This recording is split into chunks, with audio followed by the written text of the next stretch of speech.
Warahmatullahi wabarakatuh. Perkenalkan, nama saya Kamar Bun Rohmah dari kelompok 1. Kami di sini akan mempresentasikan presentasi tugas besar 1. Next, Mas.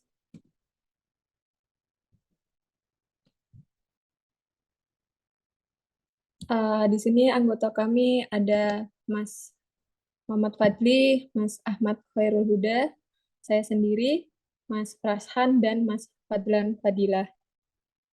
Next.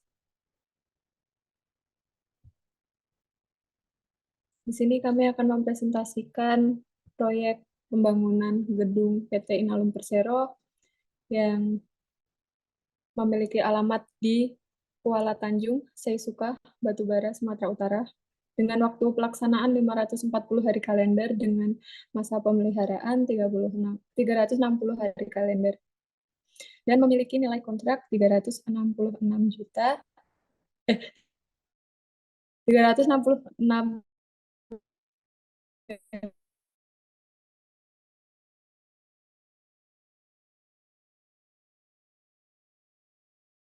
miliar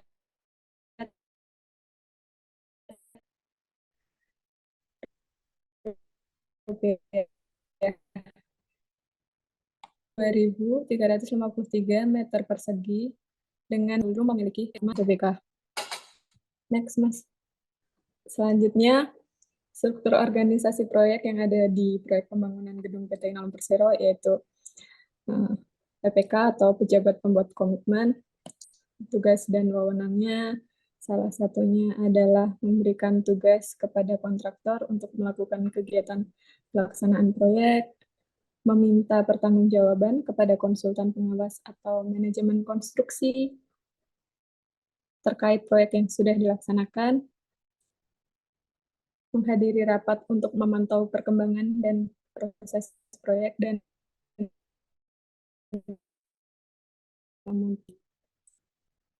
next, Mas.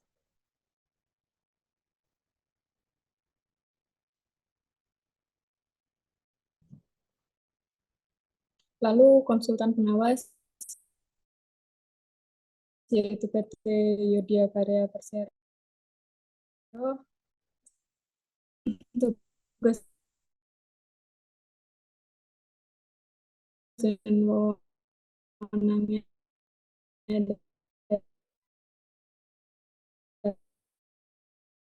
adalah mengawal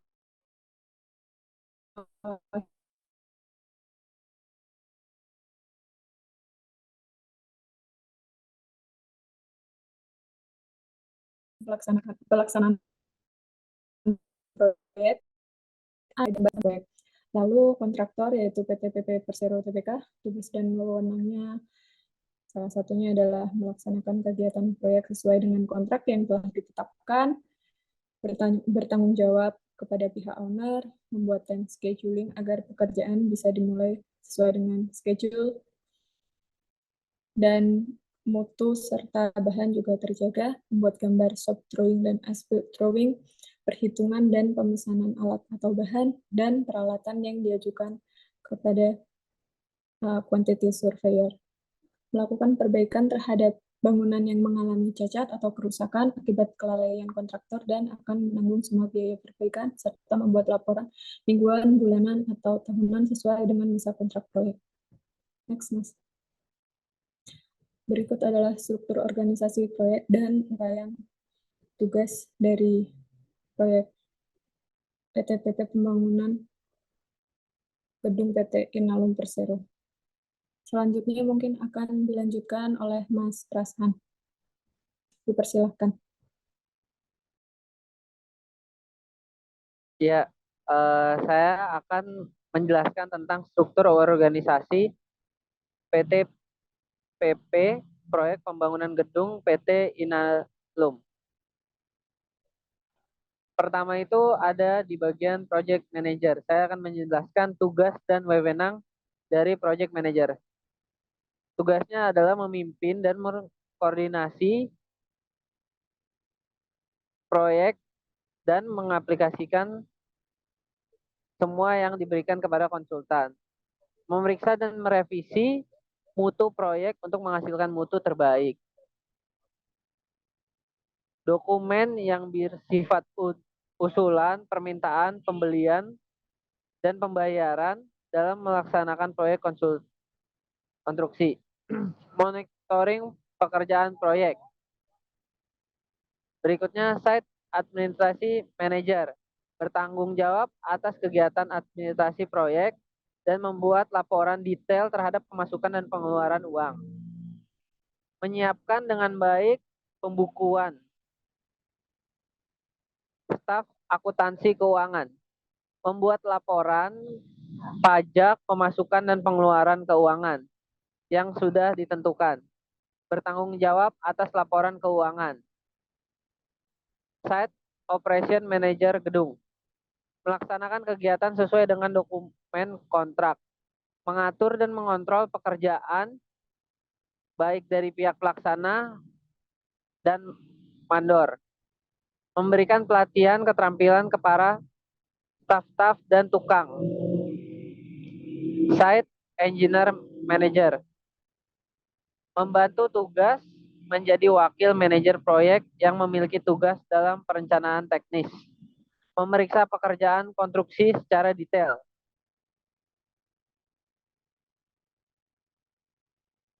SEM, pengawas operasi pertama. Bertugas sebagai melakukan pemeliharaan alat berat sesuai dengan tingkat proyek. Membuat jadwal pengoperasian alat berat. Bertanggung jawab terhadap keluar masuknya alat berat. Mengendalikan perubahan anggaran biaya proyek. Site Engineering. Memastikan dengan mengawasi pelaksanaan proyek berjalan dengan baik. Menyusun dan menyediakan shop drawing. Mengatur perencanaan proyek dan memberikan laporan hasil aktivitas secara periodik. MEP. Menganalisa dan melakukan perencanaan masalah MEP yang ada di proyek. Mengatur perencanaan proyek dan memberikan laporan hasil aktivitas secara periodik. Menentukan penggunaan material MEP dengan tepat. Drafter. Bertugas menggambar pekerjaan sesuai dengan arahan SE dan menguasai schedule yang telah diberikan. Melaksanaan program K3 serta kebersihan dan kerapihan pekerjaan. Menyusun dan menyiapkan dokumen sebagai syarat penertiban SLF. Logistik. Menyusun laporan tentang pembelian barang. Membuat berita acara tentang penerimaan dan penolakan pemasukan barang setelah dicek oleh petugas quality control. Security. Melakukan identifikasi serta pemetaan dari potensi bahaya yang akan terjadi pada proyek. Melakukan evaluasi kemungkinan terjadinya insiden kecelakaan. Melakukan pelatihan kepada pekerja, inspeksi bulanan mengenai kesediaan APD, APAR, P3K, dan lain-lain. IS, memberikan saran terkait biaya proyek. Mengurus legalitas terkait dokumen kontrak. Melakukan pengecekan gambar saat terjadi perubahan gambar dan menghitung ulangnya. Quality control. Memastikan pelaksanaan pekerjaan sesuai dengan yang diberikan dan mengontrol terhadap proses pelaksanaan. Membuat laporan yang terjadi dan menindaklanjutinya. Membuat laporan harian, mingguan, dan bulanan. Melakukan analisa terhadap hasil pengujian lab dan laboratorium, kalibrasi alat pengujian. GSP. Menentukan metode pelaksanaan yang akan dilaksanakan oleh pelaksana sesuai rencana mingguan dan bulanan. Melakukan penilaian hasil pekerjaan para pelaksana. SP. Bertanggung jawab terhadap area seluruh pekerjaan. Mengatur dan memberikan arahan kepada supervisi. Dengan menaungi beberapa tim di bawahnya, yaitu penerima barang Manikmas, penerima barang peralatan, tugas dan wewenangnya ialah mengelola dan menyiapkan peralatan proyek seperti alat berat dan jumlah yang cukup pada saat digunakan. Membuat berita acara tentang penerimaan dan penolakan peralatan secara berkala yang dilakukan oleh pihak QC. Melakukan pengecekan dan kalibrasi alat dengan baik dan benar. Oke, baik, terima kasih. Selanjutnya adalah pengertian mutu. Dari pengertian mutu ini ada beberapa referensi. Akan saya jelaskan satu persatu. Yang pertama adalah menurut Feinbaum dalam Aryani tahun 2003. Mutu merupakan keseluruhan karakteristik produk dan jasa yang meliputi marketing, engineering, manufacture, dan maintenance, di mana produk dan jasa tersebut dalam pemakaiannya akan sesuai dengan kebutuhan dan harapan pelanggan. Selanjutnya, menurut Syah tahun 2004, mutu adalah karakteristik dari suatu barang atau jasa yang menunjukkan kemampuan dalam memuaskan pelanggan atau konsumen, baik yang dinyatakan ataupun tersirat. Selanjutnya dari ISO 8420 dan SNI 198420 tahun 1991. Mutu adalah keseluruhan ciri dan karakteristik produk atau jasa yang kemampuannya dapat memuaskan kebutuhan baik yang dinyatakan secara tegas maupun bersama. Selanjutnya dari ISO 9000, mutu dapat didefinisikan sebagai ciri dan karakter menyeluruh dari suatu produk dan jasa yang mempengaruhi kemampuan produk tersebut untuk memuaskan kebutuhan tertentu. Next. Adapun menurut Hussein tahun 2009 dalam penelitian USNI 2017 menyatakan bahwa pada sistem manajemen mutu ISO 9000 dibuat beberapa dokumen sistem mutu, antara lain ada beberapa poin mulai manual mutu berisi kebijakan yang berkaitan dengan komitmen penerapan, pencapaian dan pemenuhan persyaratan dari standar sistem mutu ISO 9000 dan juga sampai ke instruksi pekerjaan, menguraikan langkah-langkah terinci dari suatu aktivitas yang termuat dalam prosedur dan melibatkan satu fungsi saja yang biasanya disertakan bentuk-bentuk diagram alir, form, dan laporan. Adapun menurut Rifai dan Basri tahun 2005 menyatakan bahwa kinerja adalah hasil atau tingkat keberhasilan seseorang secara keseluruhan selama periode tertentu dalam melaksanakan tugas, dibandingkan dengan berbagai kemungkinan seperti standar hasil kerja, target, atau sasaran, ataupun kinerja yang telah ditentukan terlebih dahulu. Next. Oke, selanjutnya ada beberapa poin, ada 5 poin faktor-faktor yang mempengaruhi mutu. Yang pertama adalah sumber daya manusia yang mempengaruhi kinerja manusia dan pencapaian mutu. Adalah pendidikan formal, pendidikan non formal, pengalaman kerja sesuai profesi, kemampuan kompetensi, dan sebagainya. Lalu selanjutnya yang kedua, peralatan penggunaan harus jelas kondisi peralatan, ketersediaan alat, pemeliharaan peralatan, kebandalan peralatan, spesifikasi alat yang sesuai RKS. Yang ketiga, faktor material termasuk salah satu faktor yang mempengaruhi keberhasilan pencapaian mutu. Di antaranya adalah ketersediaan, kualitas, lalu proses pengadaan dan lokasi pengambilan material, komposisi agregat, suhu, dan juga ketepatan gradasi butiran. Poin yang keempat adalah tampilan format standar. Yang dimaksud adalah bahasa yang digunakan, mulai dari kejelasan, lalu kejelasan dari substansi, standar mutu, pengadaan kualifikasi, standar mutu, manual standar mutu, keaslian biaya, dan kepemilikan standar mutu. Poin terakhir adalah prosedur kerja penerapan standar mutu meliputi ketetapan penerapan, pelaksanaan sesuai prosedur sosialisasi, keseragaman, dan standar mutu. Next.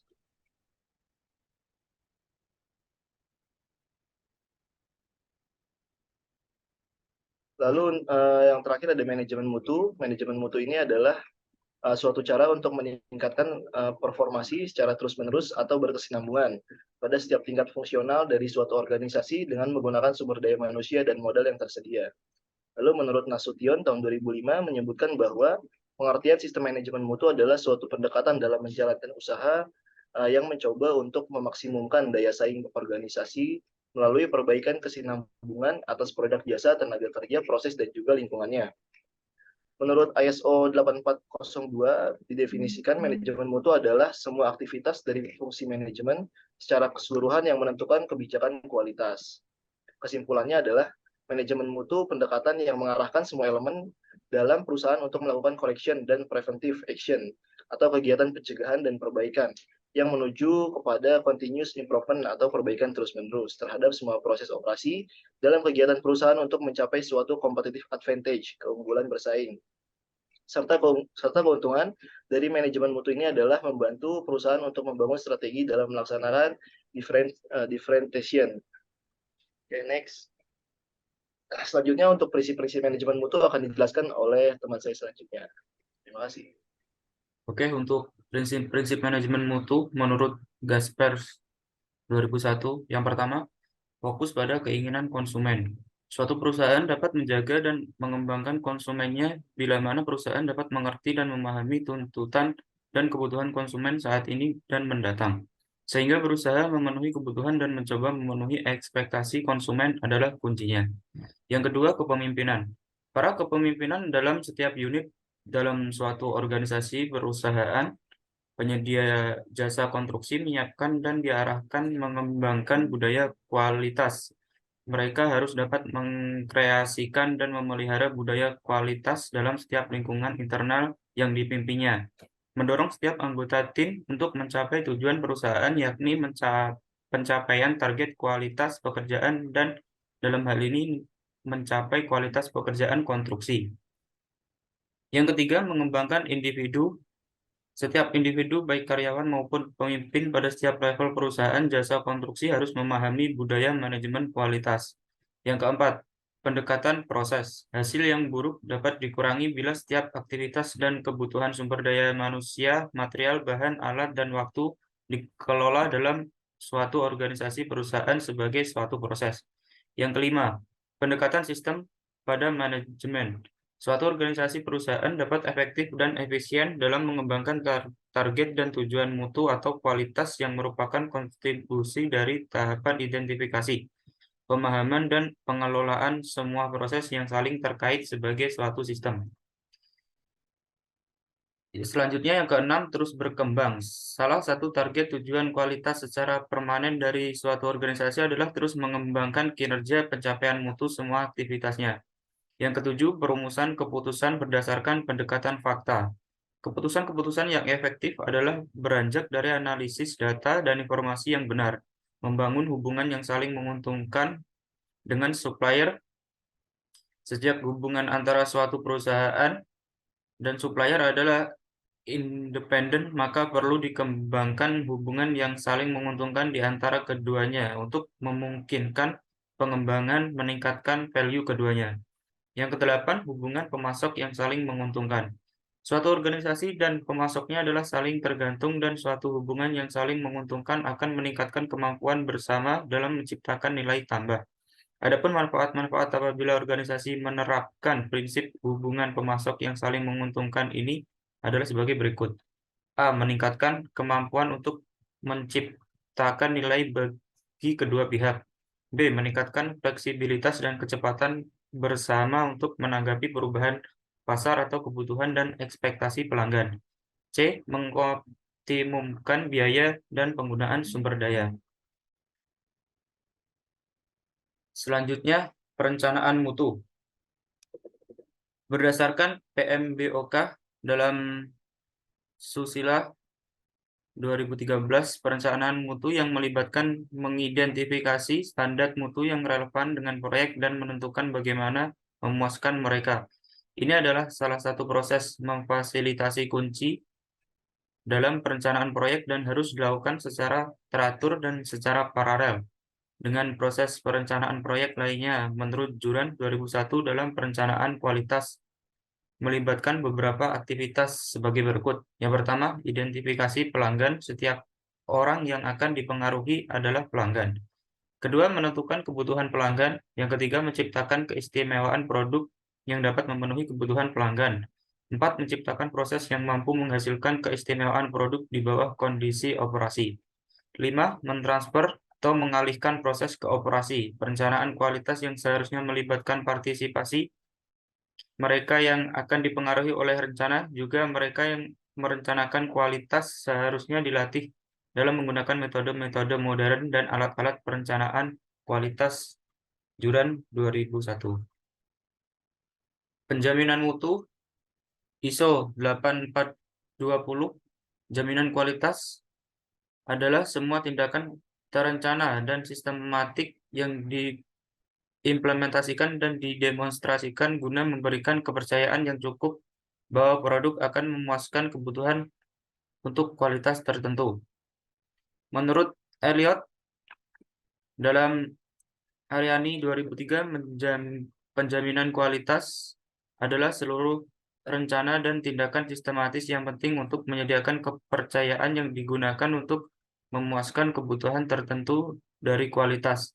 Kegiatan dalam penjaminan kualitas mempunyai beberapa komponen yang harus diperhatikan.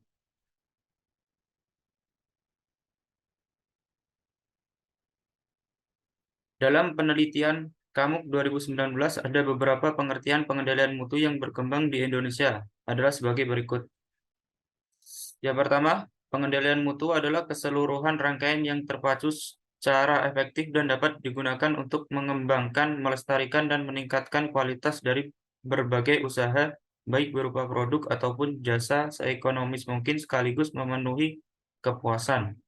Dua, mengendalikan mutu adalah sistem manajemen yang mengikut sertakan seluruh jajaran pekerjaan di semua tingkatan dengan menerapkan konsep pengendalian mutu dan metode statistik untuk mendapatkan kepuasan pelanggan maupun karyawan.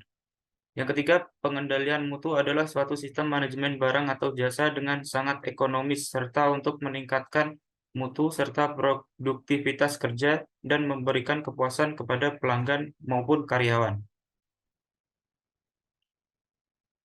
Menurut Soeharto, 1997, pengendalian mutu meliputi kegiatan yang berkaitan dengan pemantauan apakah proses dan hasil kerja tertentu telah memenuhi persyaratan mutu yang telah ditentukan. Suatu pengendalian proyek yang efektif dan efisien, tanda sebuah kegiatan pengendalian mutu yang dikatakan efektif jika memenuhi beberapa kriteria.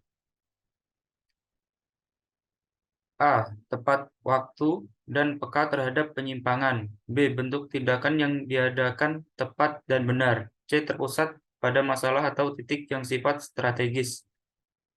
D. Mampu mengkomunikasikan masalah dan penemuan sehingga menjadi perhatian pemimpin maupun pelaksanaan proyek agar tindakan koreksi yang diperlukan dapat segera dilaksanakan.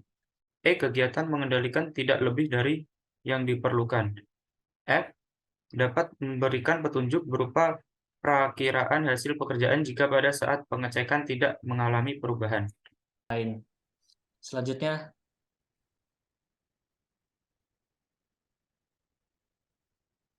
nah ini berikut Dena arsitek kantor dari gedung Inalumnya, Dena lantai satunya. Next,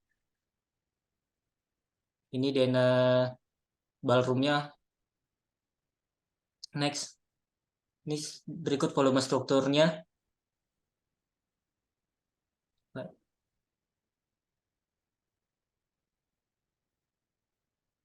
Ini volume struktur ballroom.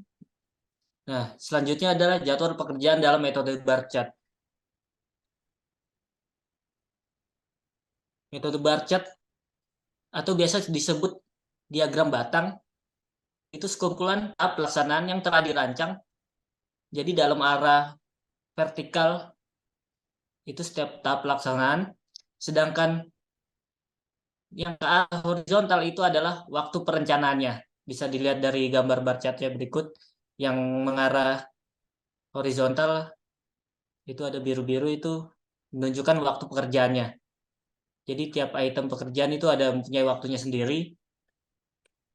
Dan untuk yang ke bawah itu adalah item pekerjaan, atau di sini ada tambahan lagi, ada sub itemnya pendetailan pekerjaannya lagi. Oke, next.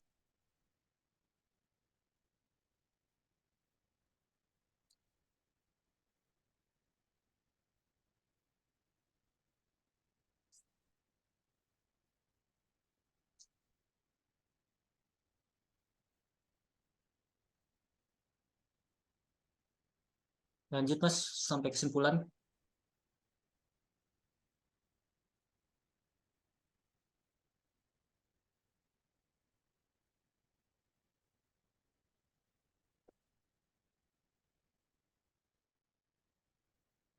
Nah, kesimpulannya, berdasarkan pengamatan proyek pembangunan gedung PT Inalum, dapat diambil kesimpulan sebagai berikut. Proyek pembangunan gedung PT Inalum ini memiliki dua bangunan, yaitu bangunan office dan ballroom, di mana bangunan office memiliki 8 lantai, digunakan sebagai kantor pusat Inalum, sedangkan bangunan ballroom memiliki 2 lantai, digunakan untuk berbagai acara. Yang kedua, memiliki critical paths. Pada jadwal pekerjaan struktur bangunan office yang dikerjakan tiap lantai dibagi menjadi 5 zona kerja agar pekerjaan struktur bisa terus berlanjut ke lantai di atasnya tanpa harus menunggu satu lantai selesai dikerjakan. Ya, berikut yang bisa kami sampaikan dari presentasi ini. Kurang lebihnya mohon maaf. Assalamualaikum warahmatullahi wabarakatuh.